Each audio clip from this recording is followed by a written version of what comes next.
নমস্কার সবাইকে সবাইকে স্বাগত জানাই আমার চ্যানেলে। আপনারা সবাই কেমন আছেন? আশা করছি আপনারা সবাই ভালোই আছেন।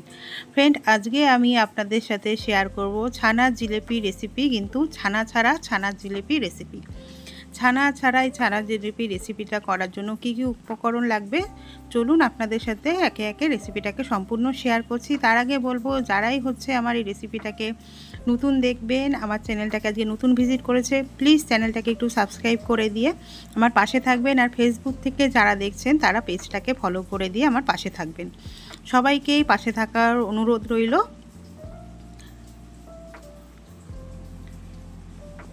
ছানা ছাড়া নরম তুলতুলে এই ছানার রেসিপি, ছানার জিলিপিটা আমি কিভাবে বানিয়েছি দেখুন। এত নরম হয়েছে যে পুরো রসটাও কিন্তু এর ভিতরে একদম চলে গেছে।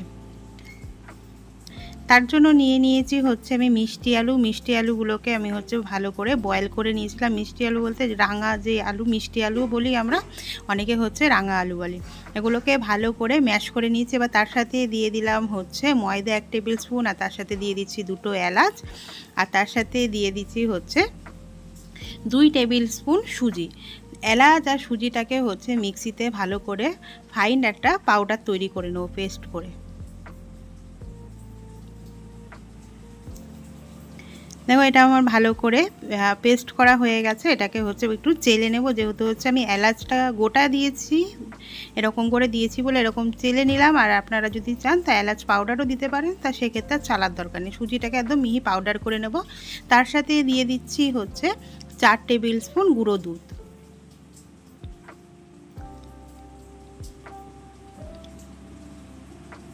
আর এর সাথে এবার আমি অ্যাড করে দেব 1/2 টেবিল স্পুন ঘি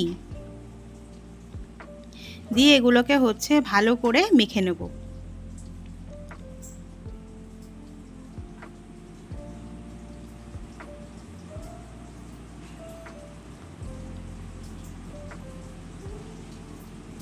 এটাকে একদম ভালো করে মেখে নেব। খুব শক্ত করে মাখবো না, বেশি শক্ত করে মাখলে কিন্তু এর মধ্যে রসগুলো মানে যাবে না। তার জন্য হালকা নরম করে মেখে নেব। মাখাটা আপনাদের দেখেই বুঝতে হবে, এটা না খুব শক্ত, না একদম খুব নরম, যেটা মানে হালকা মেখে নেব, যাতে পুরো মানে এটাকে একটা পাক দিলে পাকটা চলে আসে। এবার আমি এগুলো থেকে বড় বড় করে লেচি কেটে নিচ্ছি। লেচি কেটে এরকম লম্বা আকারে গড়ে নেব। আমি এটা ছানার জিলিপি করেছি। আপনারা চাইলে কিন্তু এই মিষ্টি আলু দিয়ে কিন্তু পান্তুয়া বা ল্যাংচা, আপনাদের যেটা পছন্দ আপনারা কিন্তু সেটাই করতে পারবেন।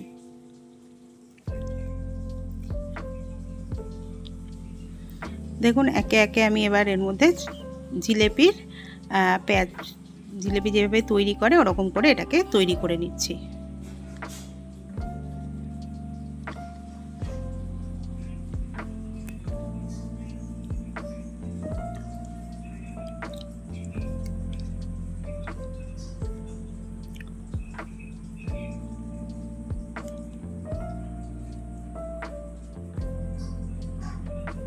আমি একে একে সবকটা জিলিপি এইভাবে তৈরি করে নেব।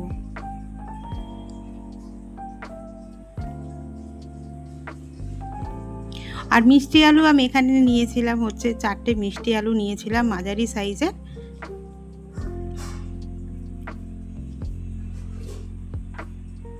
আর আপনারা কে কোথা থেকে আমার রেসিপিটা দেখছেন একটু কমেন্ট করে জানাবেন। আর আমার রেসিপিটা যদি আপনাদের ভালো লেগে থাকে, ফ্রেন্ড অ্যান্ড ফ্যামিলির সাথে রেসিপিটাকে শেয়ার করবেন। এবার কড়াইতে গরম করে নিয়েছি সাদা তেল। সাদা তেলের মধ্যে লো টু মিডিয়াম ফ্লেমে এগুলোকে ভেজে নেব, জিলিপিগুলোকে।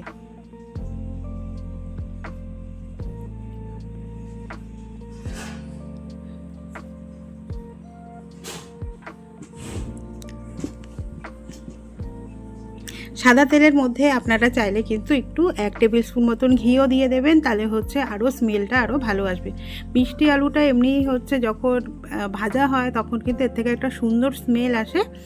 আপনারা যদি স্মেলটা পছন্দ না করেন সেক্ষেত্রে আরেকটু কিন্তু ঘিয়ের পরিমাণটা বাড়িয়ে দিতে পারেন। এরকম লাল লাল করে এগুলোকে সব ভেজে তুলে নেব।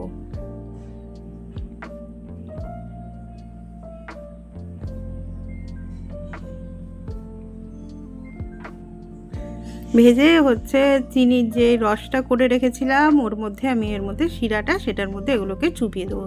চিনি শিরাটা করার জন্য হচ্ছে আমি এক বাটি হচ্ছে চিনি নিয়েছিলাম, তার সাথে হচ্ছে এক বাটি চিনি জল নিয়েছিলাম। জল নিয়ে এটাকে ফুটিয়ে নিয়েছিলাম ভালো করে নিলে হচ্ছে রেডি হয়ে গেছে আমার চিনির শিরাটা। ওটা হচ্ছে আমার ওটা ভিডিওটা করতে ভুলে গেছি, তাই ভিডিওটা করলাম না, আপনাদের মুখেই আমি তাই বলে দিলাম চিনির শিরা কীভাবে তৈরি করতে হয় আপনারা সবাই জানেন, তাও আমি একবার বলে দিলাম।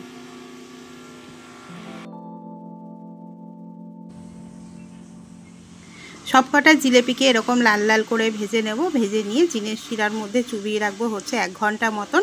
1 ঘন্টা মতন ভিজিয়ে রাখলেই রেডি হয়ে যাবে আমাদের ছানা ছাড়া ছানার জিলেপি।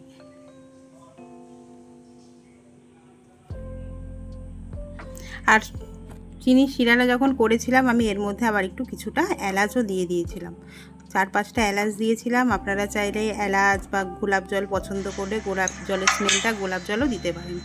দিয়ে এবার হচ্ছে 1 ঘন্টা পরে তুলে নিন, তার রেডি হয়ে যাবে ছানা ছাড়া ছানার জিলেপি।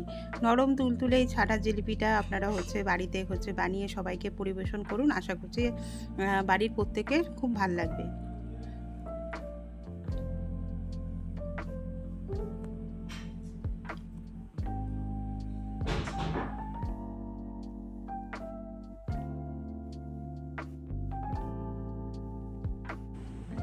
সবাইকে টাটা, সবাই খুব ভালো থাকবেন, সুস্থ থাকবেন। আবার দেখা হবে আপনাদের সাথে নতুন কোনো একটা রেসিপি নিয়ে। আজকের মতন তাহলে আপনাদের থেকে বিদায় নিচ্ছি। টাটা সবাইকে।